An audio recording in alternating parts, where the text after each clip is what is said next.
Alright guys, I hope you're all doing well.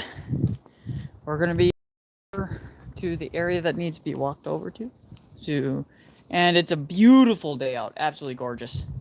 Absolutely gorgeous. The coldest part of winter is over, so if any of you guys have been following my walk and talks, the winter got really cold, you know, like the first week of January, like where it was intolerable, where I couldn't really have my hands out and my hands were getting frozen, so I couldn't really do walk and talks.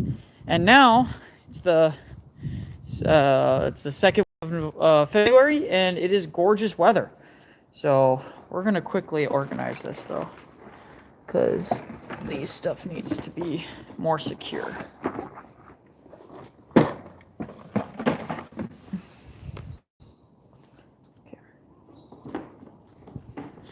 So,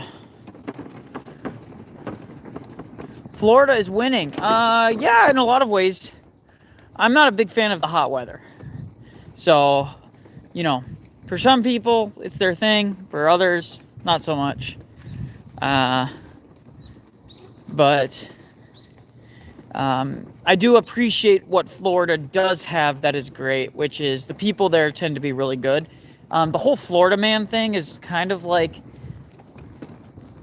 I don't even know how to describe it. There is some sort of a phenomenon, but honestly, it's not any more common than it is anywhere else. The only difference is that there's a lot more things that people can get into trouble with in Florida. There's like a lot more things to do in Florida that can get you in trouble.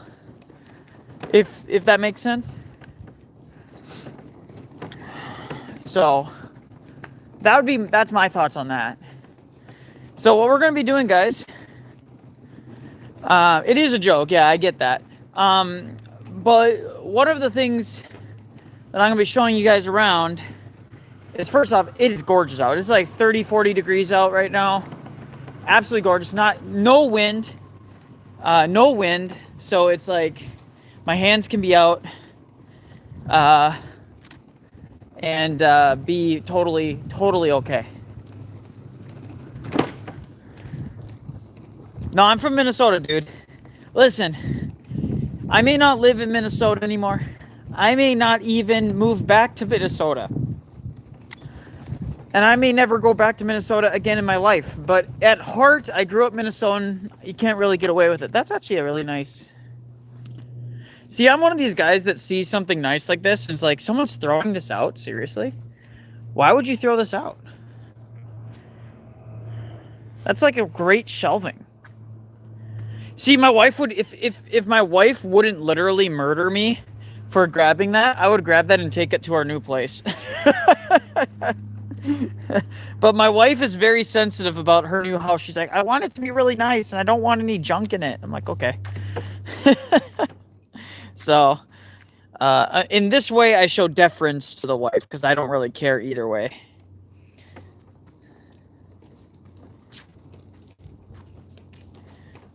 Got to go nice and slow up this hill. We're going to be showing you guys around all of this stuff. Am I from Fargo? No. First off, Fargo is North Dakota.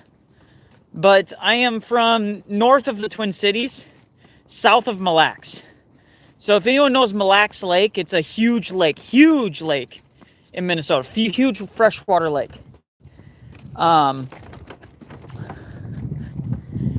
And you can't see the other side from one side, kind of a lake. Like it's that big.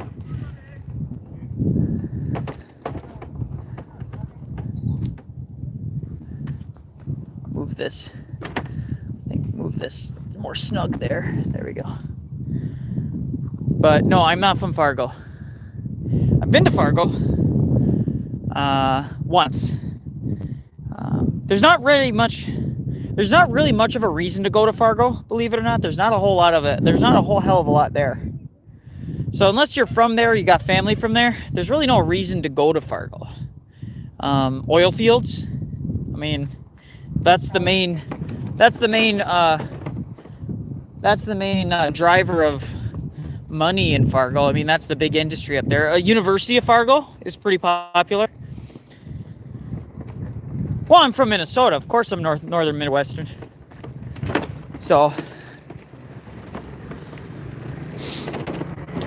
as you guys can see, gorgeous day out. That's my daughter's old school. So my old apartments are back there. My daughter's school is like very close walking distance. Dude, when you're from Minnesota, you kind of have no choice but to be a Vikings fan. But I really am not a big football guy altogether. My sport, the sport that I like and the sport that I enjoy is tennis. I love tennis. I love watching tennis, male and female tennis. I like watching both. Because female tennis is actually very different from male tennis. It's a more slower paced. And it's a little bit less like whiplashy, less stressful for me. So, but male tennis is so just like some of the greatest moments in sports history ever happened in tennis. Ever. Can you imagine any sports athlete playing at the top level, running back and forth, hitting powerful swings constantly for 5 to 6 hours? And sometimes not just 5 to 6 hours, sometimes it's back to back. Like you're doing a 5 to 6 hour stretch of time, and then the next day you have another 5 to 6 hour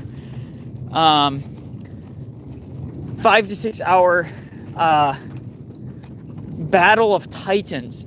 I mean, watch Nadal versus Djokovic at the Australian Open, I think from like 2010 or 2012. It might be 14, but I think it's 12.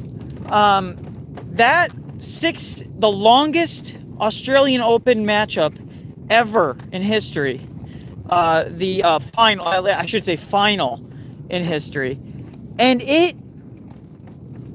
the intensity, the insanity, the back and forth, the nail biting moments, if he doesn't get this is I think it's 2012. Like, it's absolutely one of the most insane things ever. And by the way, just want a little rant here. Djokovic deserves at least 2 or 3 more Opens under his belt, but it's absolutely disgusting what they did to him. They stole 3 years of his prime years, essentially. One on a technicality where someone who was watching a ball wasn't paying attention, didn't grab it, even though he didn't hit the ball at them. Like, it was absolutely insane. And they disqualified him from the US Open, even though he was on track to win that. I mean, he didn't have a huge amount of competition that year. The Australian Open screwed him 2 years in a row because of COVID. And he was on a streak in the Australian Open. And then he also he was banned from Wimbledon. He was banned. The only one during COVID that did not ban him outright was the French Open. And he's not the great. I mean, he's won the French Open a few times, but he's not like, that's not his surface. He's not super good with clay surface. He wins sometimes, but that's not his bread and butter.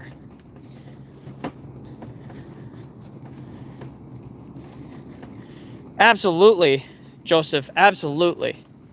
Djokovic deserves high accolades for what he went through. And he didn't need to. And to this day, he refuses to apologize. To this day, he is vindicated. And he doesn't really gloat about it either. He doesn't go around and say, I told you guys so, right? Nadal refused to back him when he was being deported from the Australian Open the first year. When he was being deported, Nadal refused to back him. All because Nadal wanted to win another Grand Slam without Djokovic, his main rival, from being there. Absolutely ridiculous. And he's Orthodox. So true. And he's Orthodox.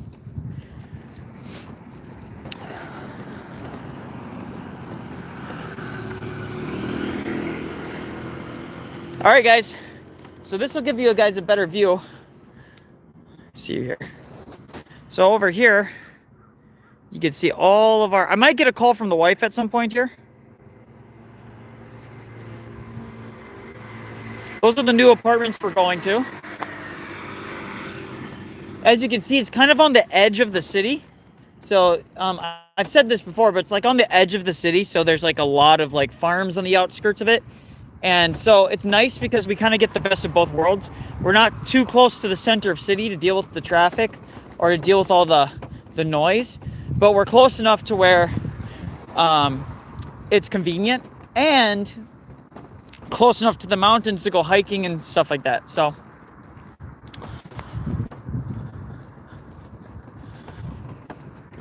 hey guys, how you doing?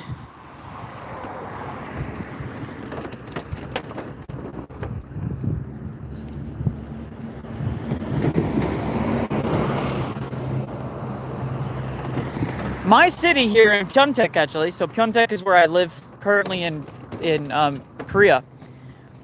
It's one of the few cities in Korea that is completely 100% transitioned to hydrogen fuel cell buses. Hydrogen fuel cell buses. They have a couple older ones that are, but all the new ones, every single new bus is hydrogen fuel cell. And they have like 2 or 3 hydrogen fuel cell stations for the buses, but is open to the public. So you can have a hydrogen fuel cell car in Pyeongtaek and fill your car up there. It's fantastic. It's absolutely amazing. Hydrogen fuel cell is the future, and I will rant about that all day long. EVs are a giant ass scam, and it's not even questionable. Giant ass scam. They're not environmentally friendly. Puffer, I'm not worried about any. Do you think if you think I would film? There are people that can figure out where you live based on like cloud coverage and like the shape of one building, and then like correlate the business numbers that are in the background. I'm not worried about doxing. If I was worried about doxing, I wouldn't use my real face. If I was worried about doxing, I wouldn't use my real face on Twitter. If I was worried about doxing, I wouldn't have my business out in public. So yeah, I'm not too worried about it. No, don't worry about it, Puffer. I appreciate the concern though, I guess. I'm just not all that concerned about it. If I was still a contractor in the military, then yeah, I would be more concerned about it, but I'm not.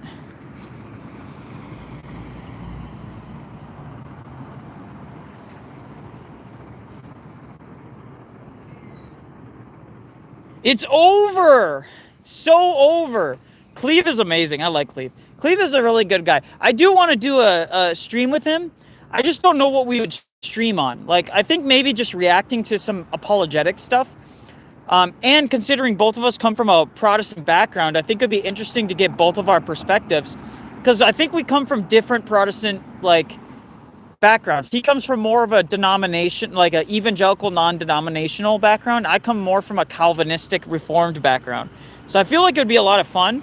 I just haven't had the time to actually ask him and see if he has time to do it. And frankly, you know, I'm not that big of a name, so...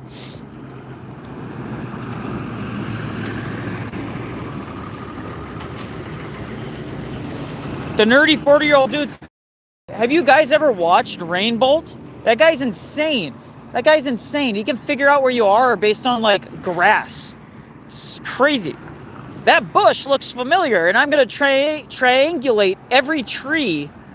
There's this website that categorizes and labels every single tree in New York City, and that's how I figure out where you are. It's like, what?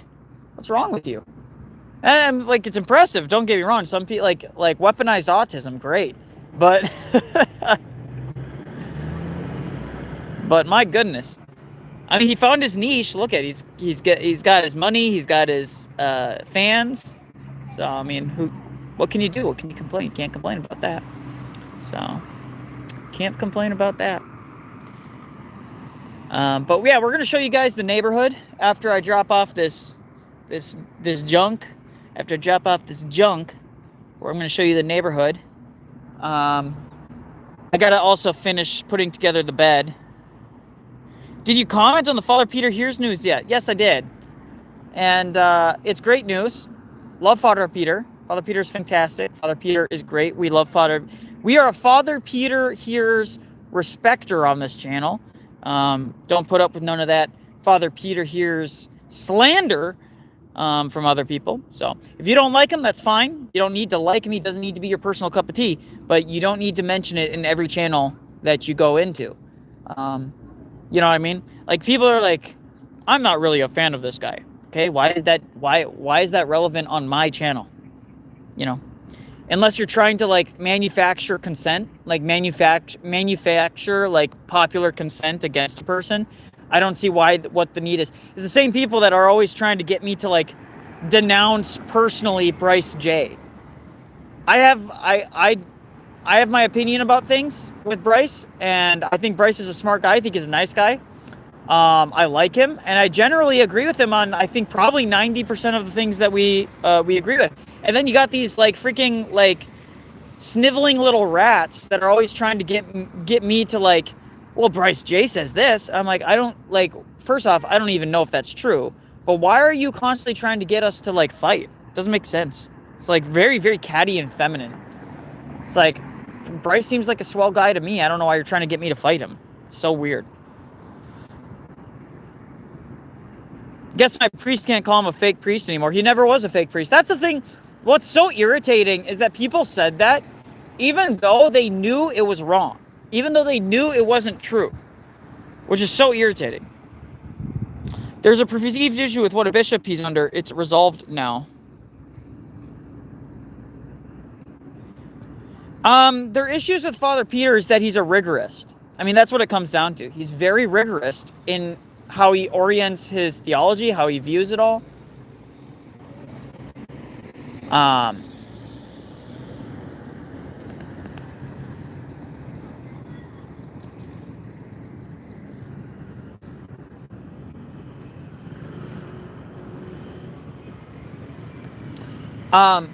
Clergy that don't like Father Peter's tend to be the ones that have had parishioners that have had anxiety over some of Father Peter's more rigorous positions, like triple immersion, and that we should be baptizing. 99% of people should be baptized, not chrismated. Not to say that chrismated people are unorthodox, which Father Peter has repeatedly said is not the case. People just get bent out of shape because they want him to be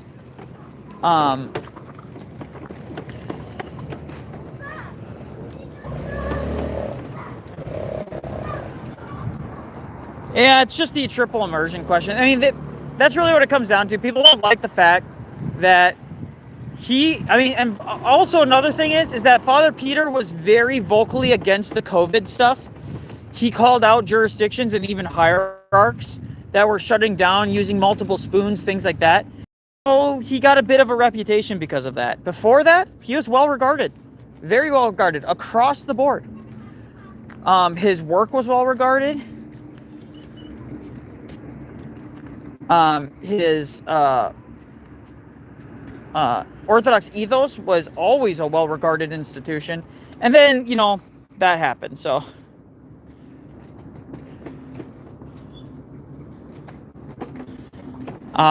But yeah, it's going to be really nice now that people do not have to, people don't have to cope and seethe about him all the time anymore. Like, they just have no excuse to do, like, no excuse anymore. I mean, the new narrative is that, the new narrative that they're trying to, like, claim is the case is that he's running to the Romanians because the Romanians won't actually, like, they won't actually stop him from doing his ministry, and they're not going to really have much oversight over him. But I actually think it's the opposite is the case. I think the Romanians accepted him precisely because they agree with him. I mean, you can't recently canonize Saint Dimitris the Nicholai and then take issue with Father Peter. It's like the Romanians recently literally canonized one of the most rigorous saints in recent memory, like one of the most rigorous modern saints in recent memory, Saint Dimitris the Nicholai, and you're gonna say that Father Peter is a rigorous? My goodness, you guys have that's a rude awakening for you guys. He also went on to say that Jay has has a mob that will hunt you down if you don't like him. My priest is like great 90% of the time, but I was just sitting there thinking, really? Laugh aloud. I'm in Goark. Oh.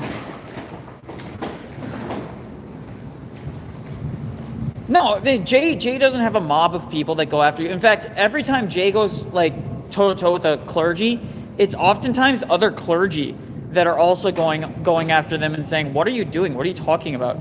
Right? And really, the only clergy that Jay has ever really gone after hardcore are two.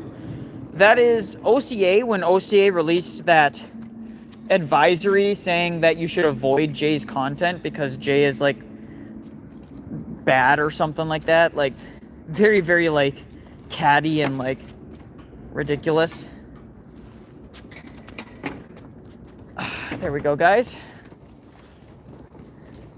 So it's like, yeah, some clergy just have it, and also a lot of clergy, I guarantee you, 90% of clergy, if they just engaged with Jay in a respectful manner, even if they disagree with him, if they just engaged with him respectfully, there would be no excuse for Jay to, you know, maybe do a little bit of pushback. But these people are like completely like Father Ron, who has been going around remote orthodoxy. He's had no issues with Jay, and he's in Goark. So clearly it's not a Goark issue, right? Clearly it's an individual priest issue, right?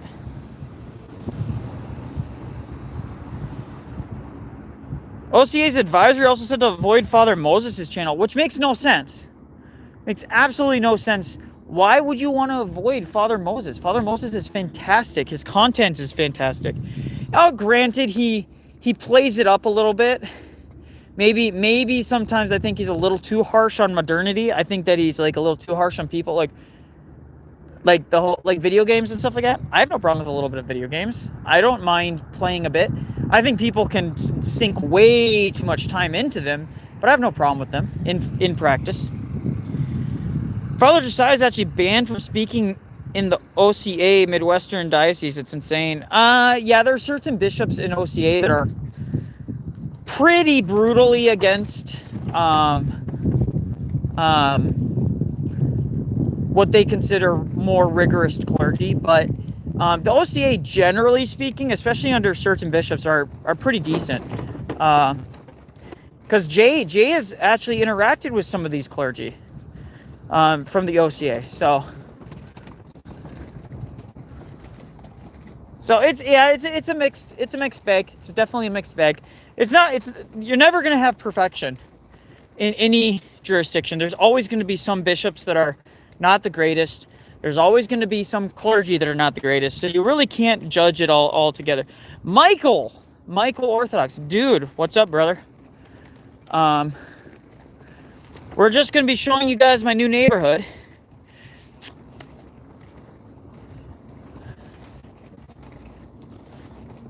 A couple of us in our parish call him the YouTuber who shall not be named. We suspect that dire hatred is because Jay has critiques of Goark and the EP. I think that's really what it comes down to. Jay even says Jay has never told anyone don't go to Goark. Believe it or not, Jay has never told somebody don't ever go to Goark. He said there are certain jurisdictions that he has a preference and a preference for. He has said that there are certain jurisdictions that he thinks are more consistent than others. But Jay, those little girls were laughing at me. But Jay has never said, someone says, hey, there's a Goark parish near me, but there's no other parishes. Should I go to that? And Jay's always said yes. He's always said yes. So it's just like an inconsistency on their part. There are great Goark EP clergy. I'm under the Russian Moscow Patriarchate, directly under the Moscow Patriarchate. Trust me, there are things that we have problems with when it comes to Goark and the EP. Here we go, guys.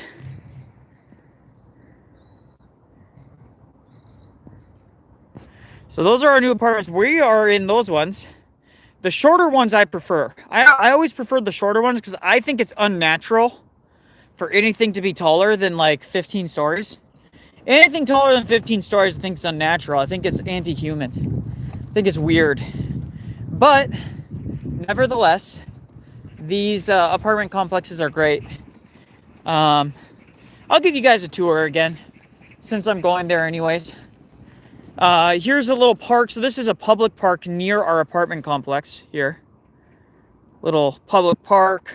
It's brand new. But they do a great job with landscaping. The trees are all, they try and keep the trees newer. There's the school right there. It's a 4.5-story school. They're a 4-story school at least. I think maybe 6-story actually. But it's an elementary school. And in Korea, elementary schools go all the way to 6th grade. And then 7th, 8th, 9th grade are middle school. And then 10th, 11th, 12th grade is high school. So they do 3-3. So it's like 6-3-3 or something like that here in Korea. And kids graduate at 17 years old, not 18. 17 years old, not 18. So you're a full adult here in Korea at 17, which also you can drink at that age as well. You are allowed to go, you turn 18, you're allowed to go drink. They don't have that weird 21 years old rule. And believe it or not, what's funny about that is they don't really have a massive youth or minor drinking problem in Korea. There really isn't a massive youth drinking problem here in Korea. Smoking, a little bit more so. I wouldn't say it's massive, but there are more than a few kids that smoke secretly. Maybe 1 or 2 cigarettes here and there. And to be fair, for the MX, Emmanuel says, from this distance, they look as tiny as this super chat. Joking, hoping it's all great. Thank you, brother. Thank you for the, Mexican peso, I'm assuming, for the 50. Thank you very much. Really much appreciated. But yeah, we're going to be showing you guys around my new neighborhood right after I drop this stuff off. So don't worry about that, guys. We'll be getting all of this done real quick. It's going to be great. It's going to be great. Don't worry, guys. It's going to be great.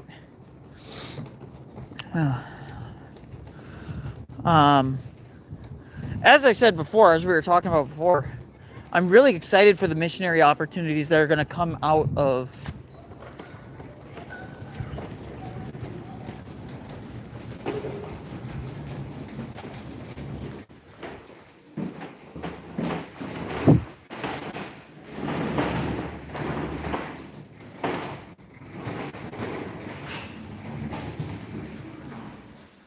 Okay, guys, we'll turn it.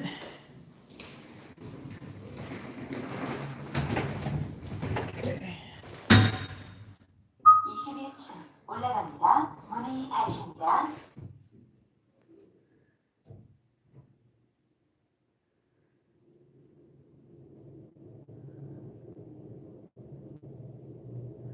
I don't know what that means, my guna, but if it's if you're being a degenerate, we're going to block you.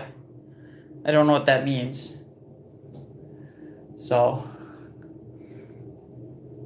people should either try and convert their compromised parishes, leave their compromised parishes ideally, or non-commemoration. This is the royal path. I'm always mixed on that kind of stuff. I think people should be exceedingly cautious about that stuff. So to explain, from this corner to there, from that window to that door, we own that.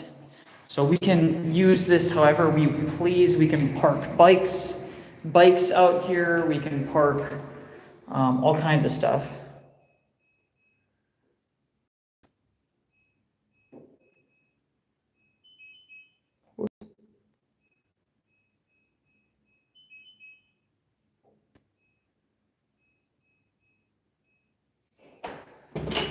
Oops. Still trying to remember the new password. Next mukbang stream. That's a good question. I haven't really even decided that. Probably when I go to next time I go to next time I go to Divine Liturgy. Next time I go to Divine Liturgy, I'll probably do that. Okay, guys. So we showed you this before, but I'm going to show you guys again. Oh, it's nice and bright. Great. So I can show you guys around. So last time I didn't show you a bunch of you guys because we were already here. BCI Breeze, thanks for the $5, brother. So we're gonna be. Let me move this. So here we got shoe area. So there's the shoes. My wife has already brought a bunch of her shoes. Shoes here.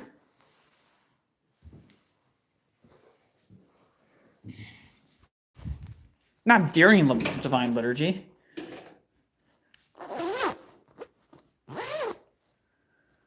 This is gonna, so you enter into the house, we have a extra little door here, a little thing here. This is the entryway. So you take your shoes off here. Never wear your shoes into Asian homes. And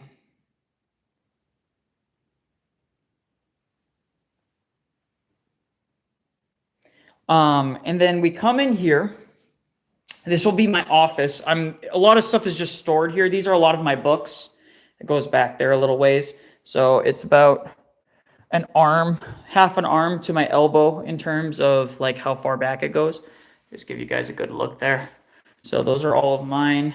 We got a bunch of other books stored here. We got all of that. Comes with a built-in thing here.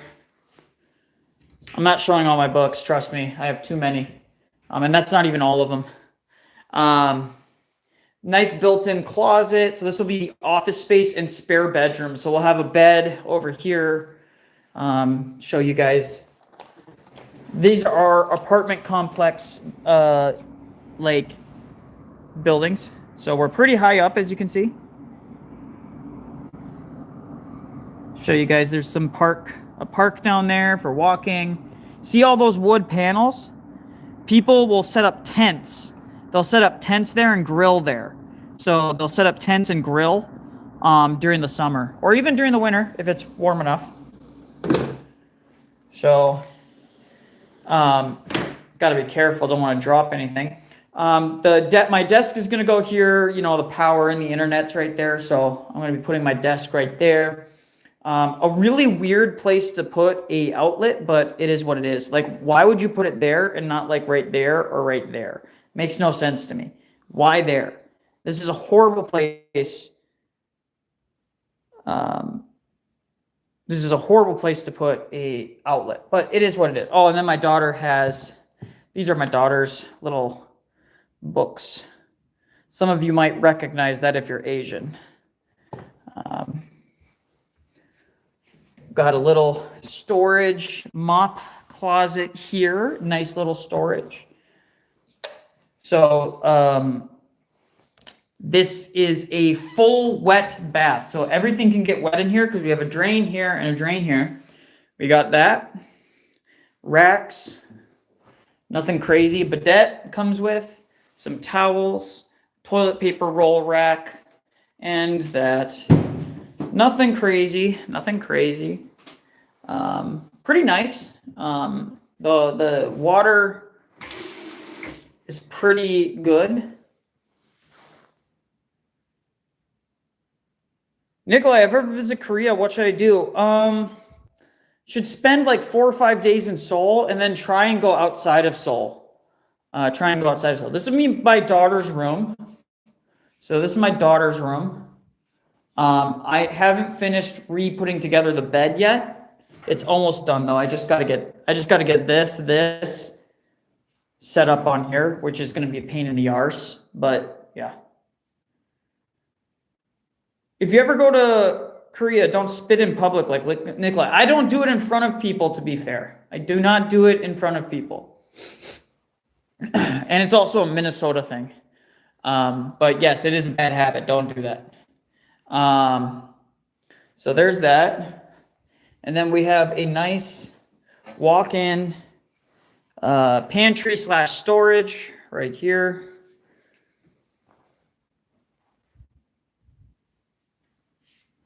Got our living room area. So nice big windows. Smaller window over here with a lot of storage for the kitchen. So the wife is going to have a little table here for coffee and tea. No, I know you are, Puffer. I'm just saying. You are right. Don't do that. Don't do that. It's not a good idea. This is going to be the store. It's going to be storage and laundry. So they have a pre-built drainage for the laundry, and then here is where the dryer will be. Everything's going to be in here with some storage as well. This is a luxury. Luckily, the previous owner before we bought it, had a dishwasher. Most of the time, you don't have dishwasher in Korea. Most of the time. So as you can see, all sorts of great stuff here. Down here, there's a foot pedal for the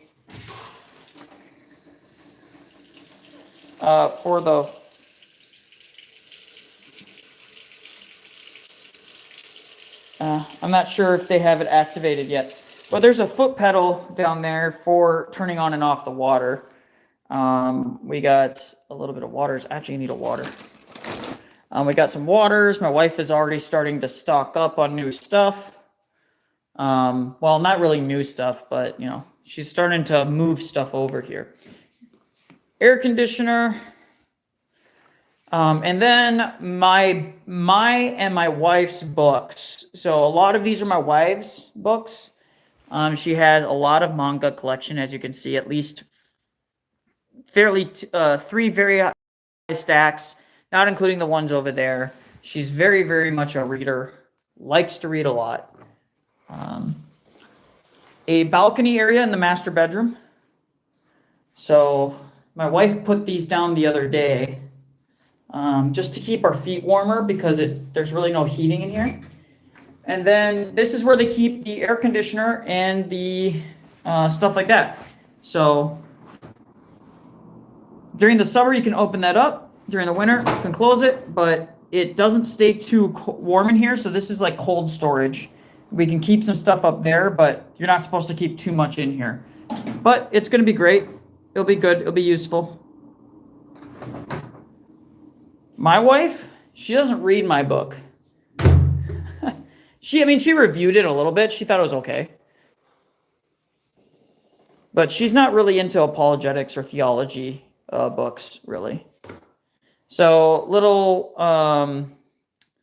makeup area for the wife.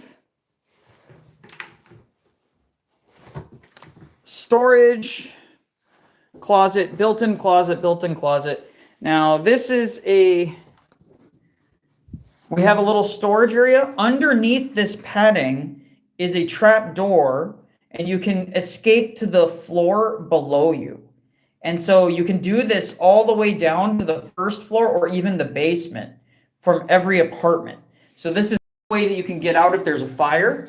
The other way you can get out if there's a fire this high up is they have these... I don't know where it is in this apartment. I gotta actually figure that out. But they have these things that you clip onto here and you ricochet all the way down. So you clip and it has like this, it's kind of like those mountain climbing ropes that like it automatically descends down for you. So, but that is like last minute emergency, you're about to die kind of a thing. And you definitely want to do it like as a last resort because I definitely don't want to put my life in the hands of a bar, right? But it is a thing that you can do. Wife is a little irritated. We're getting this moved. So we're getting this moved from here to here, the electrical. So we're getting the electrician to come in here and move that to that. And then they're going to patch this wallpaper. Which is brand new. My wife just got this wallpaper. Wallpaper is very popular in Korea. Very popular. And then we got a rain shower, bidet, and then full with a drain there and a drain there. So it's a standing shower. So that is the new place, guys. That is the new place. So it's gonna be nice. It's gonna be great. I'm very excited to move into it. It's gonna be way cheaper. Part of the reason we're moving is because our lease is up in the current place. Yes, they have buttons. They are bidets. Our current place, which actually you can almost see from here. Our lease is up at our current place. It's like it's like just on the other side of those apartments, on the other side. Our lease is up there, and it's going to be way more expensive for that rather than us just to buy a home and then have a mortgage. So the mortgage payments are going to be really cheap. I think at the end of the day, I think we owe, when all is said and done, including interest and paying off the principal, I think we're going to be paying about $800 US dollars, $900 US dollars a month, which is not too bad.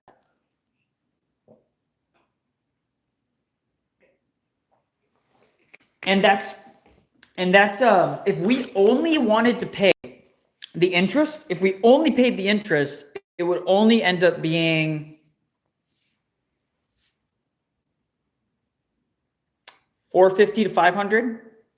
$450 to $500 if we only paid the interest. Interest is really good here. So, especially for first-time home buyers. In Korea, they give you special interest rates for first-time home buyers. So young people get better interest rates than, let's say, some old couple that want to buy their third home. You know, if it's like your third home, you're going to pay higher interest rates. And it's to make it so that young people can compete in the housing market here. Because it's so, I mean, housing market, especially in Seoul, is pretty brutal. So we're going to start moving this stuff over. Actually, let me get rid of this.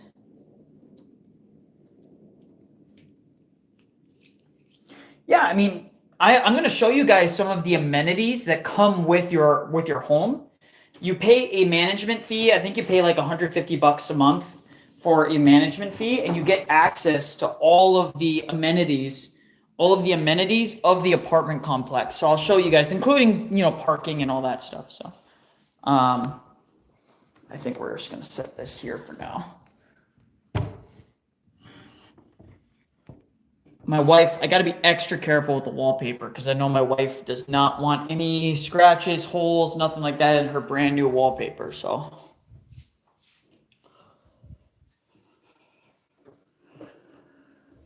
no, it's not bad at all, though.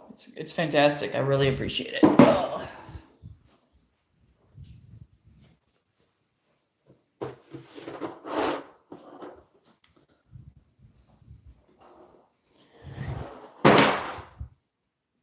This year, 81%.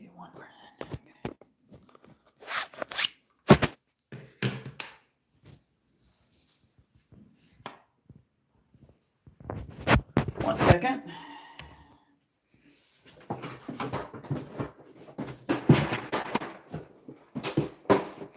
We got a bunch of board games here.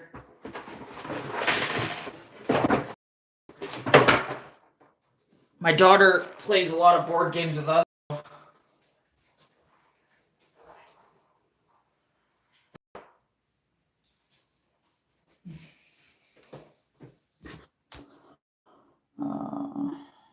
We're slowly moving things in. So this week and next week, thank you for the 50 Mexican dollars or pesos or whatever you guys call them.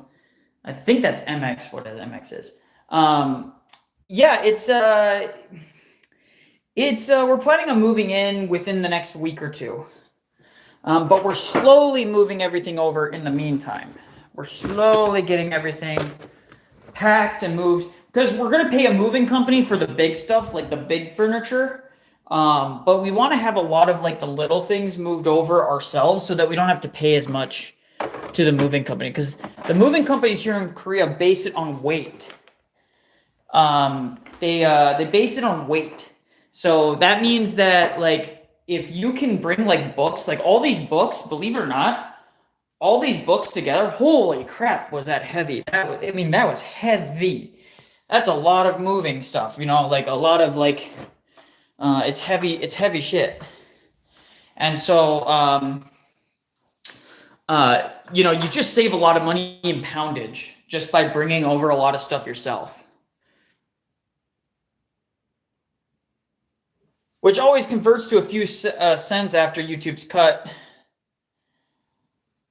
It's I think it ends up being like 30% off of $2.30. Yeah, it's about like $1 and some change that comes through. It's okay though. There's no harm, no foul there. It's appreciated nonetheless. It is appreciated nonetheless. Believe it or not, guys, every cent counts. Especially when you're moving. I'm dealing with my health issues. My father-in-law is dealing with his health issues. It really does help a lot. People underestimate just how like those things add up, because the ad revenue plus when you super chat, it actually bumps you up in the algorithms too, because YouTube wants your money, right? So they bump you up in the algorithms when you super chat. When something's really hot and popular with a lot of super chatters, they support it, but any support is appreciated. Yes, so true. So this is my wife's laundry. She keeps all of the laundry detergent and all that stuff on this. So that's what I was bringing over today. I was just bringing that over. I'm gonna bring the wagon back at a later time here. Oh my gosh, one of the board games burst open. Oh no. Of course, it's one of the more tedious ones too that burst open. It's the square game, little game where you like try and like outmaneuver people. I don't remember what the name of the game is. This is like the off-brand name. It's the Korean version that they didn't give credit to the original creators, and they don't pay any royalty. They're just like, we're just gonna like legitimately like copy it verbatim, and there's nothing you can do about it. And to be fair, you can just make this yourself nowadays with 3D printing. Makes it way easier nowadays, 3D printing. So my wife loves Monopoly, but they don't call it Monopoly here. In Korea, they call it Blue Planet. They have Blue Planet. And but yes, they play Monopoly. My wife loves Monopoly. I'm not a fan of Monopoly because my wife and daughter cheat. They cheat at Monopoly all the time. They're always cheating, and it's very, very annoying. And I don't like cheaters. So I tell my wife, I don't want to play with you anymore.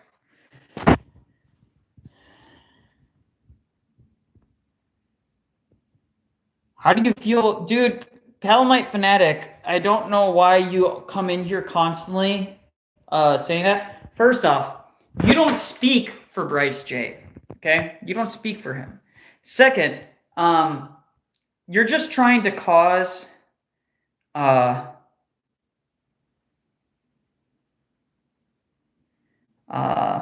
Bishop Irenae pissed off a lot of the Latinizers because he knows more than them. Gosh, that hurts. By the way, no need to like ban him or anything like that, but how do you feel, Bryce J?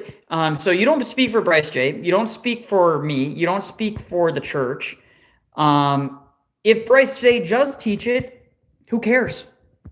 Is Bryce J an authority? Is he in a position to dictate what the Orthodox Church believes?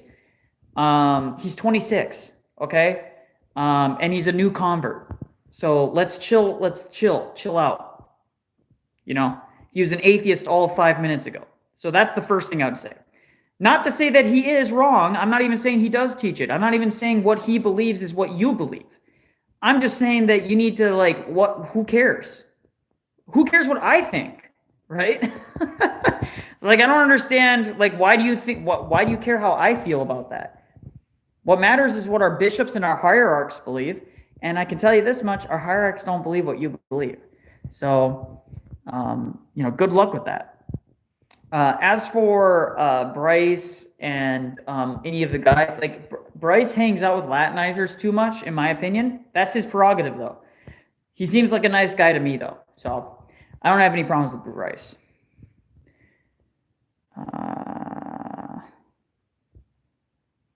Bryce J literally said it on his stream. I saw a stream where he explicitly said that he endorses Saint Dimitri Staniloi's position on this manner. He said Saint Dimitri Staniloi's the position he believes on original sin. It's the position he believes on PSA. So explicitly he said that. When someone tried to get a gotcha on him, he just said, I don't believe that. I believe what Saint Dimitri Staniloi believes. Now, if you want to try and argue that Saint Dimitri Staniloi teaches inherited guilt, you're retarded.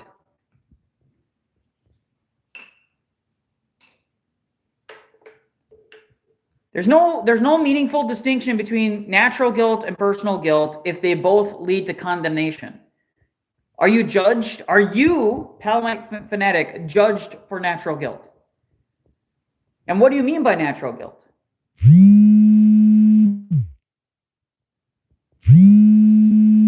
I'm getting a call, guys, for 1 second, so the stream is going to pause for a second. Okay.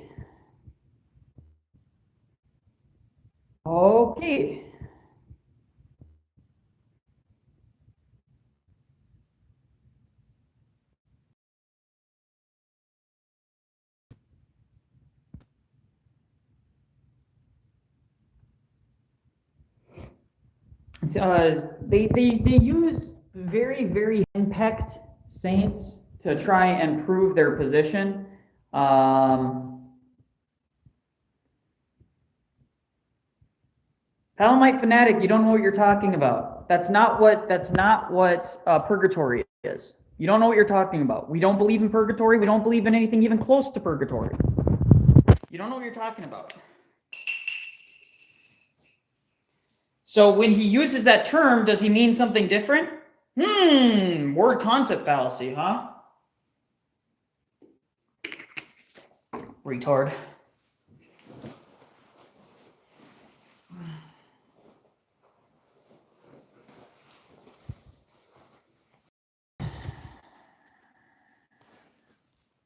I didn't say you said that. I'm saying that you can't claim that he just means this unless it's explicitly clear that. Does he say, well, purgatory, when we use purgatory, we mean this. That's not what he means. You need to stop. You need to stop trying to teach. You need to go to saving penance and tell your bishop that you're contradicting him publicly. In fact, you're going around and publicly trying to tell people that the Orthodox and you're trying to tell us what the Orthodox Church teaches in contradiction with your bishop. This is exactly what Father Stephen DeYoung said to you. God gave me $1 million. Well, I guess congratulations, Jim. I hope you use it well. I got to make sure that none of the lights are on. Lights off, off, light off, light off, light on. All the lights are off.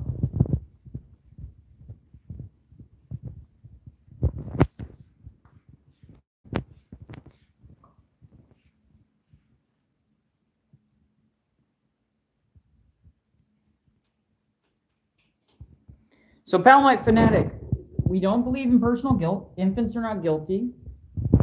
Therefore, they can't be judged rightly. And most of the saints say they're in heaven. Most of our saints say they are in heaven to some capacity. What does that mean? How does that function? What does it look like? We don't know for sure because it's not explicated. And frankly, the saints aren't all that concerned about things that are exceptions to the rule. They care about what's normative for the church. So you using extra normative statements from our bishops to try and justify your claims is retarded. It is retarded.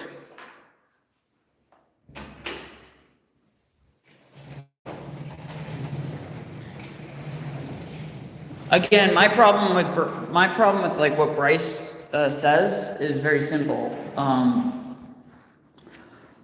It's he hangs out with some of these guys too much. He gives them too much of a voice and a platform. He lets them walk all over his Discord, teaching error, trying to correct people despite what their bishops say, saying your bishop's wrong and a modernist and a heretic. If you're going around telling people that your bishop is a modernist heretic, or most bishops in the church are modernist heretics, you're the problem, not us. I'm not going around saying that.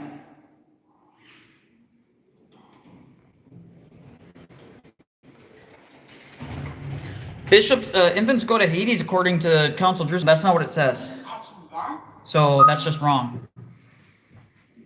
It talks about the normative requirement for infants to be baptized. It doesn't say anything about infants going to Hades.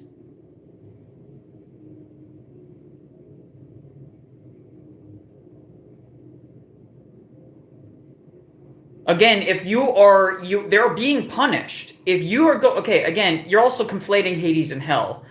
If you are in Hades or if you are in hell, and Hades is not eternal. Hades is not eternal. So you've already made a mistake and an error there.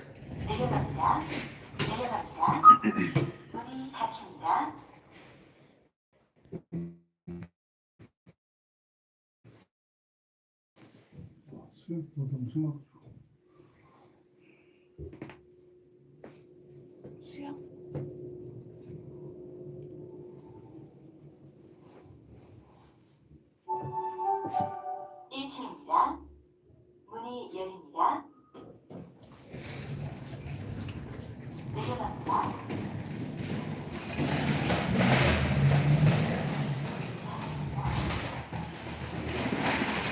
Why would they need, Jacob Clement says, why would they need baptism if they have a free ticket to heaven? Who said they have a free ticket to heaven? Do they not suffer themselves? Do they not go through the passions and yet don't sin? There's all sorts of examples. Also, St. John Chrysostom says that the amount of blessings and things that come as a result of baptism can be counted as there's an immense amount.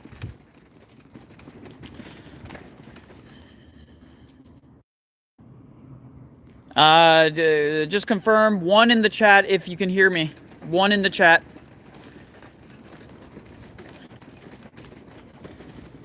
One in the chat. There we go. Okay.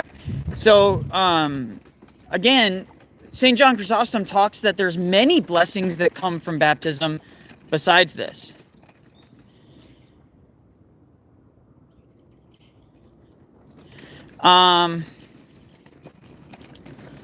So here, guys, is a cool little thing I'll show you.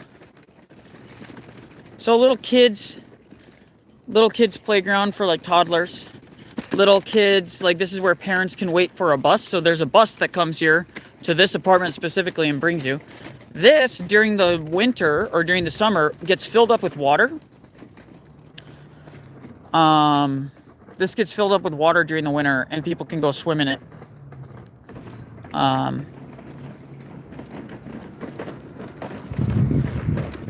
So the infants are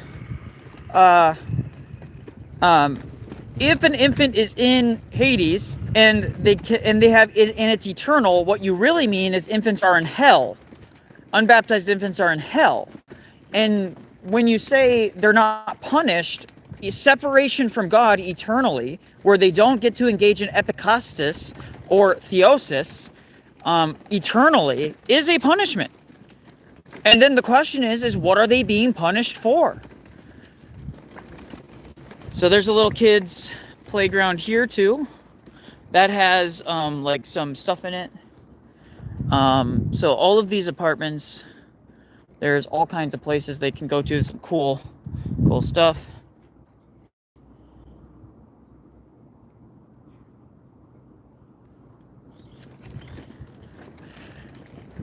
What Emmanuel says is correct. The church has always recognized exceptions to the rule. So if okay, let me ask you this. The Synod of and I'll ask Palmite Synod.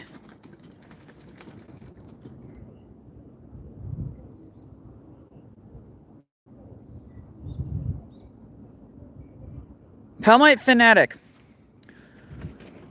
The Council of Jerusalem, 1672, says that if you are not baptized by water, you cannot be saved.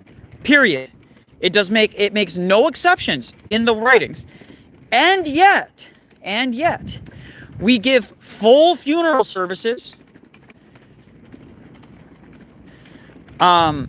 We give full funeral services to catechumens who are by necessity not baptized. We give a full funeral service, full funeral rites to catechumens. We have services for miscarried infants that explicitly says they will dwell with the blessed and that they are in the presence of the Lord. I don't care what Pelagius believed. I don't know why this is relevant. Again, what sin is the infant being punished for? What sin? And then harmonize that interpretation with the scriptures that explicitly say the son will not be condemned for the sins of the father, nor the father the son.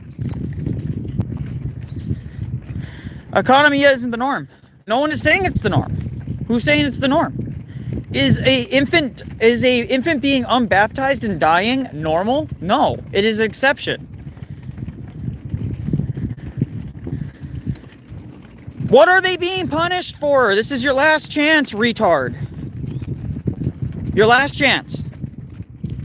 If you don't answer, then I'm going to block you from this channel forever, and you can go and cope and seethe with a bunch of your buddies on Discord that our bishops are all modernists. So answer the mother effing question, you piece of shit. You little rat. I'm being very clear here right now, okay? If you do not answer every single time I see you in the chat, I will ban you for 24 hours and you can cope and seethe in the background. What sins did they commit?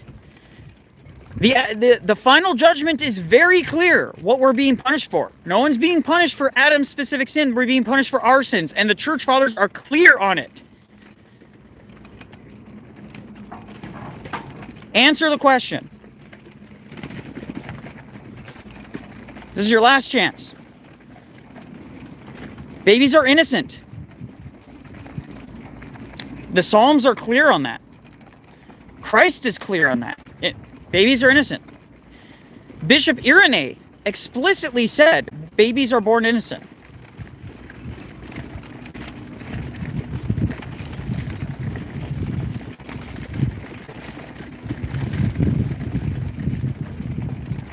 And I appreciate you, Jacob, answering the question, by the way. I appreciate you answering the question. But I'm waiting for Palmite Fanatic to answer, which he won't. I don't know why it takes so long to answer a question. It takes 5 seconds to type something. And I don't want some random quote mine, because quote mines are exactly 100% useless. You have no authority to be interpreting them. Father Stephen DeYoung does have the authority to interpret them, and he doesn't agree with you. Neither does Bishop Irenae. Neither does my bishop. Neither does any of my clergy. Neither does any synod anywhere ever alive today do they teach this.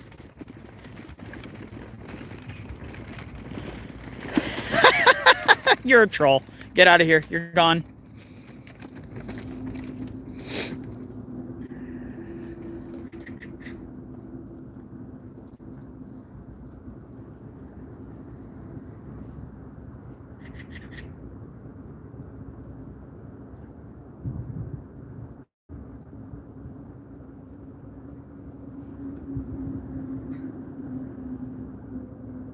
And by the way, you're never on this channel again. You're hidden. Forever.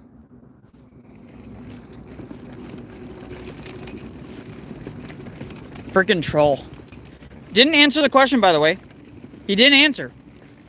He answered about catechumens saying, oh, we give catechumens full funeral rites because we're praying for them to get heaven. Read the funeral service. Read the funeral service.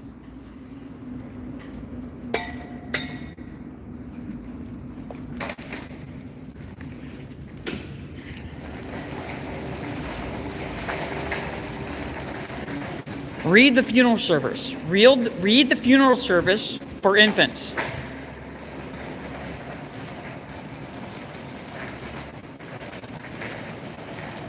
Read the funeral service that we have and multiple jurisdictions have for miscarried infants who by necessity are unbaptized.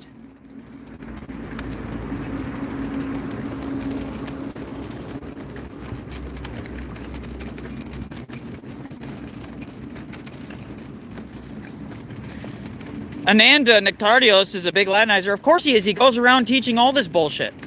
Again, if we believed that if a baby is unbaptized is going to go to hell or is going to suffer in Hades or be eternally separated from God. Eternally separated is what these people believe, by the way. They don't believe that, oh, it's just temporary. They believe that these infants will never experience theosis, will never experience the glory of God, that they are blind and dulled to paradise forever. That's a punishment, okay? No one can construe that as anything but a punishment. Okay, so you can't construe that as anything besides a punishment. So then let's think about the logic here. Sorry. If they are being punished for that,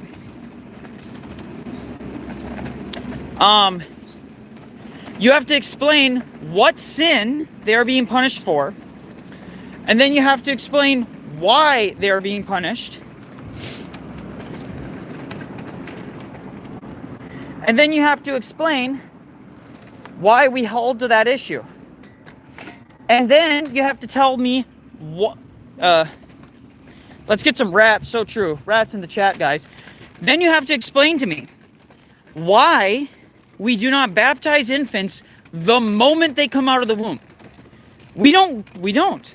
The tradition of the church has always been, we wait for up to 14 days. Some jurisdictions wait upwards to 6 months. Just because of time, and like the priest doesn't have time and things like that, and they have to schedule it out. If we actually believed, and again, this is a foolproof argument, foolproof. It is a foolproof argument, okay? There's no getting around this. I haven't seen one of these Latinizers actually be able to answer this. If we believed that these infants were going to go to hell, why do we not baptize them the moment they come out of the womb? We don't do that. We don't baptize them the moment they come out of the womb. We wait an extremely long period of time at times. And historically, infants would have had higher mortality rates, much higher mortality rates. So then the question becomes,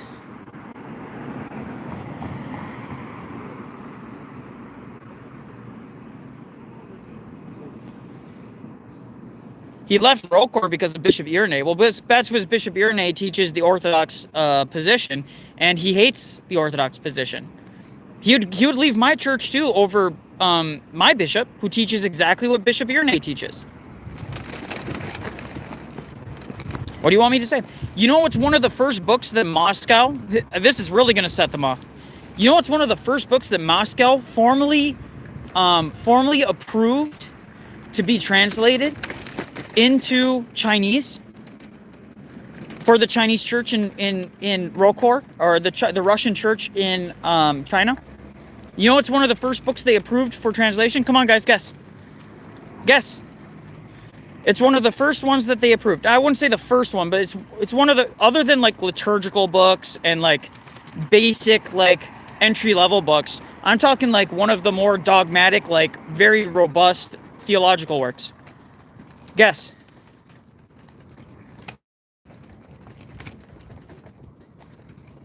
Oh, God bless you, Jacob. I appreciate you. I know me and you have gone back and forth quite robustly on this, but you want someone... So, again, I'll say it again. One of the first books that was approved for translation into Chinese by the Russian Church was Father John Romanides. Father John Romanides. His works. That's really going to piss off the Latinizers, huh? That's really going to piss them off.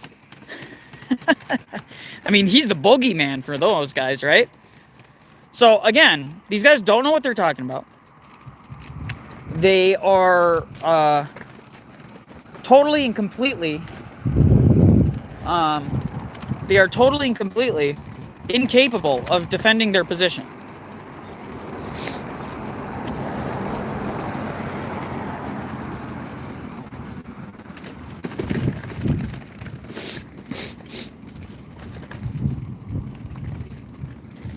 Oh, Nicholai, have you heard the Latinizers hate Father Romanides? They say he has a cult following. Well, I mean, if he has a cult following, then it must suck for them, because every jurisdiction has translated his works into their language, and I see no synodal condemnation of any of his works. I don't see him condemned.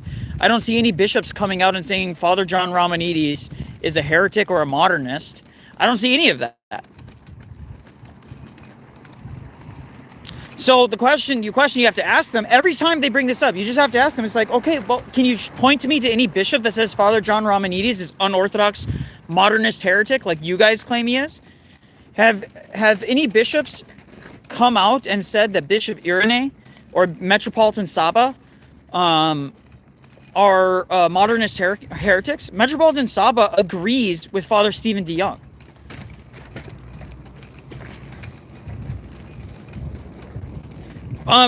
Father Romanides was actually a ecumenist in his early days, but actually towards the end of his life, if you read his writings in chronological order, he actually became much less ecumenist over time, precisely because he realized that the theological issues at hand were actually far greater than he thought, and he started talking to the monks of Mount Athos.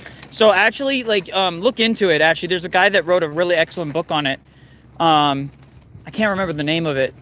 But he wrote a book about the chronological order of Father John's Romanides' transition from his theology's transition. So, Father John was kind of like I mean, no clergy's perfect, but yeah, I mean, he's universally hated by the Latinizers. They absolutely despise him and everything he has to say. So. Yeah, at least at one point he did, but people stray into errors all the time. That doesn't condemn the person in toto unless they obstinately refuse correction. And he clearly came to different conclusions over time. And he wasn't actually ever publicly corrected either at the time. So it takes time for these things to work out, and I'm just very patient with people about that. So I'm a very patient person. I think that it takes time for the church to work these things out. Ecumenism is a very difficult issue in modernity, precisely because modernity is very much less contentious than it was in even 100 years ago. We're less contentious than we were in previously, and so in an effort to always be as well regarded as possible, a lot of bishops err on the side of being too friendly, and I think a lot of them are not ecumenist in their theology, but they're ecumenists in the way that they interact with people, and I think it's an error, but I don't think it's a damnable error necessarily. I think it's a personal sin that they will be held to account for, but as long as they don't formally endorse the theology of heterodox or heretics, then I'm fine with. I'm not fine with it, but I'm tolerant of it, because I know eventually the conservatives are going to win out. Roll call is winning out, frankly. OCA, for example, is becoming much more traditional over time. A lot of the more liberal bishops are starting to kind of lose out. They have a new bishop, Bishop of Vladika. I can't remember his name now. It might be Vladimir or something like that. But there's a newer, younger bishop for the OCA that is very traditional, right? So it's like, I think the traditional church, the traditional bishops, the traditional churches, they're more popular anyways by converts. So by proxy of popularity, they're going to end up winning in the long run. That's my position.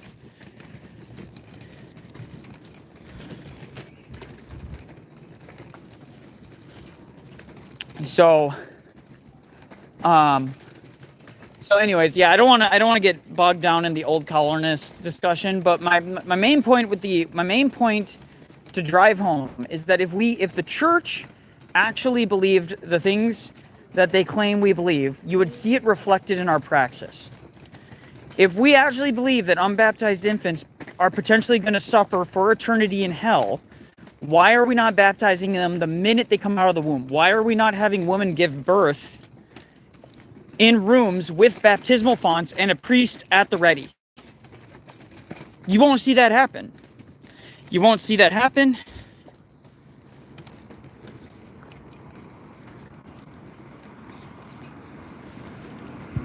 Snow quilter. Yeah, some OCAs are quite liberal, but liberal is like liberal in comparison to more conservative branches. Liberal in comparison. So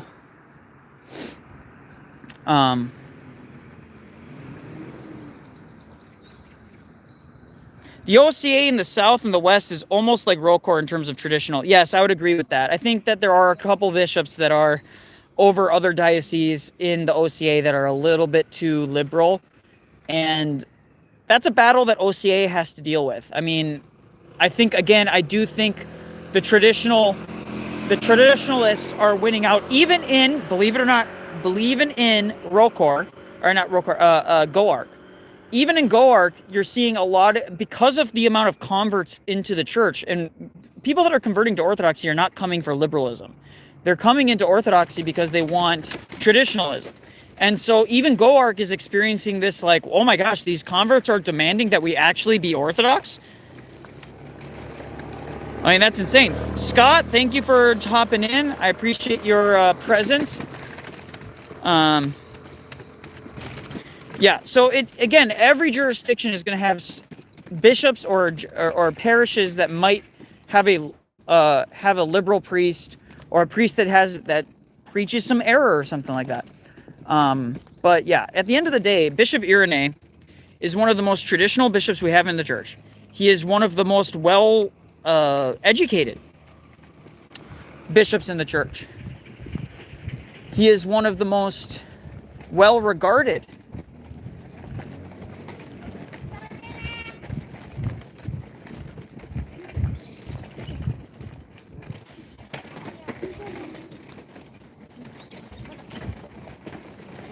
Because those people are taking the thing that I wanted us to take, the thing that I was tempted to take. They're taking, they're taking it. The thing. Oh man, I'm glad somebody did, because it's a waste of a perfectly good piece of furniture. I mean that was a good piece of furniture. OC Nero supports the OCU. Yeah, that's a problem. But the thing is that the OCA or the OCA from the Synod supports the Ukrainian Orthodox Church. So what's weird is that parish is out of line with the hierarchs of the Synod. The OCA has formally backed the Moscow Patriarchate's position on Ukraine. So that's really weird. I think he wanted to dance around the subject of creation and evolution. Who wanted to dance around it? I'm sorry, I must have missed your comment. Who wanted to? Guitar? I don't know. My brother's OCA parish in Hansbury almost voted to remove pews for Lent until the older parishioners stopped it. We need more converts on our parish boards. Yes. And also, again, I think the best thing to do, by the way, in that regard with pews is just compromise and say, listen, let's at least remove like every two pews, so that there's people that want to stand can stand the entire time, and people that want to sit or need to sit can have places to sit. And then over time, you can just move those ones that are in the center to the sides. And then there you go. You've just created a traditional parish without pews. So I think there's ways to do it. And I think there's compromises that can be had. You just have to push it. I'm not sure if I'm spelling his name right. Bishop Irenae. Irenae, yes. So, but no, Bishop Irenae is fantastic. Well, the Orthodox Church doesn't take a hardline position on evolution and creationism, mostly because it's not really a salvific issue. It can bring some issues of theology, but it's not really like a a massive issue. But yeah, Bishop Irenae is fantastic, and so all these Latinizers can cope and see it all day long. He's one of the most popular bishops out there right now, particularly because he's on patristic nectar, and his videos have not been taken down, and patristic nectar is Antiochian. So there you go. You already have two jurisdictions right there who clearly don't think that video that he posted about infants being innocent, or that were not born guilty, he clearly doesn't agree. So these people are not honest. Don't listen to them. I got to get going, guys. The wife's upstairs. She doesn't like being on video, so God bless.